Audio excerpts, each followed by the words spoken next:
Tukumbuke kwamba risasi hazikuwahi kunyamazisha watu, kwani vifo huhamasisha vifo zaidi. Wenye dhamana ya kutuongoza watumie hekima na kutafuta muda wa kusikiliza, ili tuwe na mwanzo mpya. Wale wote waliokamatwa kwa hila kabla, wakati wa uchaguzi, hata baada, na kuwekwa mahabusu au pasipojulikana, waachiwe huru na bila ya masharti yoyote. Namba 6, katiba mpya na utawala wa sheria.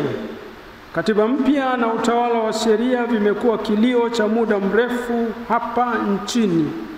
Mchakato wa katiba mpya yenye kujali utu, usawa, haki, ukweli kwa wote uanze kwa kushirikisha wadau wote, ili tusirudi tena katika machafuko na nchi iongozwe katika misingi ya utawala wa sheria.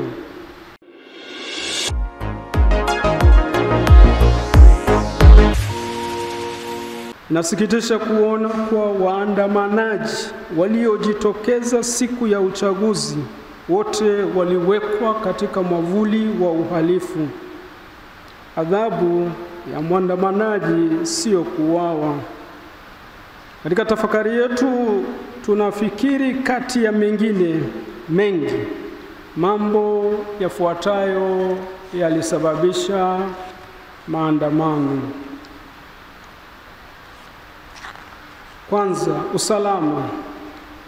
Kumekuwepo na matukio ya waziwazi ya mauaji, utekaji, kupigwa na kuumizwa kwa raia bila kuwepo na nia thabiti ya kukomesha maovu hayo, ambayo ni kinyume na Katiba ya Jamhuri ya Muungano wa Tanzania ibara ya 14. Kila mtu anayo haki ya kuishi na kupata kutoka katika jamii hifadhi ya maisha kwa mujibu wa sheria. Haki hizi zimethibitishwa kukiukwa na vyombo vya ulinzi na wasiojulikana ambao wanaonekana wana nguvu kuliko vyombo vya dola, kama tulivyosema pia wakati mwingine na sehemu zingine. Ya pili, demokrasia. Kukosekana demokrasia ya kweli ya namna ya kuwapata viongozi. Jambo hili limekuwa kilio cha muda mrefu cha taifa letu na halijawahi kupatiwa uvumbuzi tangu 2016. Chaguzi zinakosa ushindani wa haki, ukweli, uwazi, uhuru na kuaminika. Utendaji. Ya tatu, na baadhi ya mihimili ya dola. Kwa kuchambua maandamano, Baraza la Maaskofu limeng'amua kuwa hasira ya wananchi imechochewa pia na kukosekana mahali pa kupeleka na kufanyiwa kazi malalamiko yao pale haki zao za msingi zinapokiukwa, kwani baadhi ya mihimili kama tunavyofahamu imeingiliwa.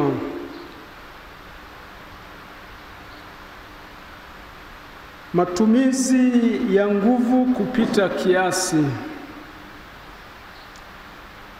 Vifo vilivyotokea vimeonyesha wazi kuwa vyombo vya usalama vimeshindwa kudhibiti maandamano kwa weledi, kwani walitumia silaha za moto. Hii ni kinyume cha utaratibu msingi wa Baraza la Umoja wa Mataifa katika kutumia nguvu na silaha za moto ya mwaka 1990, ambazo zinashauri kwamba silaha za moto zitumike tu kama hakuna njia mbadala ya kulinda maisha. Hata katika vita huwezi kutumia kila aina ya silaha.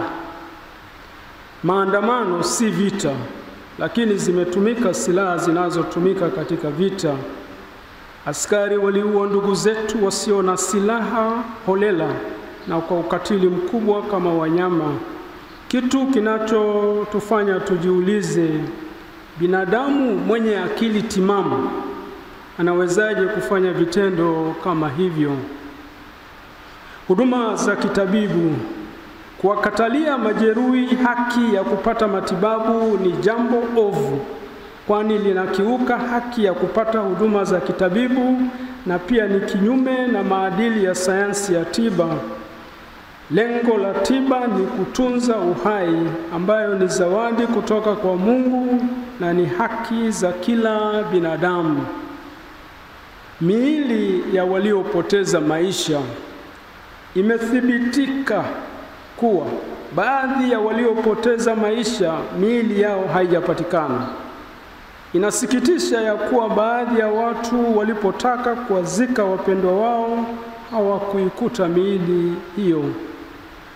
Tunaomba kama wadau wengine walivyokushaomba kuwa ni hekima na busara kuwapatia wanafamilia miili ya wapendwa wao, wakaipumzishe au kuisitiri kwa heshima kadiri ya imani ya dini, mila, desturi na tamaduni zao.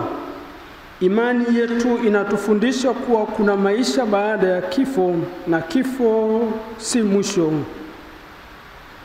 Maana parapanda italia, wafu watafufuliwa, wasiwe na uharibifu, nasi tutabadilika. Barua ya kwanza ya Paulo mtume kwa Wakorinto, sura ya 15 mstari wa 52. Nini kifanyike ili kuponya taifa letu? Taifa letu limeumizwa na ni hatari, linaweza kugawanyika zaidi. Sisi Baraza la Maaskofu Katoliki Tanzania tunashauri wale wote wenye dhamana ya kutuongoza wazingatie mambo yafuatayo ili kuepusha vurugu na mauaji yasitokee tena.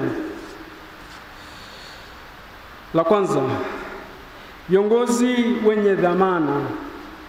Mamlaka zinazohusika ziendelee kulaani mauaji yaliyofanyika na kukiri ukweli kuwa hawa waliouawa ni ndugu zetu. Jitihada za makusudi zifanyike ili haki na ukweli itawale tena katika taifa letu. Mwenyezi Mungu anatoa onyo kali kwa watawala wasiotenda haki. Wafalme wakitenda yasiyo haki ni chukizo, maana kiti cha enzi huthibitika kwa haki. Mithali sura ya 16 mstari wa 12. Mwanzo wa uponyaji wa taifa letu unahitaji kukubali na kukiri makosa. Namba 2, kuwajibika. Wakuu wa vyombo vya ulinzi na usalama wote waliohusika na mauaji wawajibiki au kuwajibishwa na mamlaka zao za uteuzi. Hasira ya wananchi ipo katika kuona hakuna anayewajibika kwa matendo maovu waliofanyiwa raia. Bwana Yesu anatufundisha, nayo hiyo kweli itawale uhuru. Yohana sura ya 8 mstari wa 32. Namba 3, uchunguzi. Kwa kuwa jambo hili limesababisha maafa, tunashauri ufanyike uchunguzi utakaowashirikisha wadau wa ndani na nje. Wadau tunaowapendekeza watoke kwenye tume huru isiyofungamana na upande wowote, kama jumuiya na taasisi za kimataifa, taasisi za dini, asasi za kiraia na wataalamu wa haki na mambo ya kidemokrasia. Na serikali yetu iwe tayari kupokea na kufanyia kazi ripoti watakayotoa. Hii inaweza kuwa moja hatua muhimu ya kuponya taifa letu. Namba 4, maisha ya uadilifu na uwazi ya viongozi. Tunahimiza viongozi wenye dhamana ya kutuongoza waishi maisha ya uadilifu, uwazi, ukweli na uwajibikaji ili kujenga misingi ya kuaminiana. Namba 5, waliokamatwa.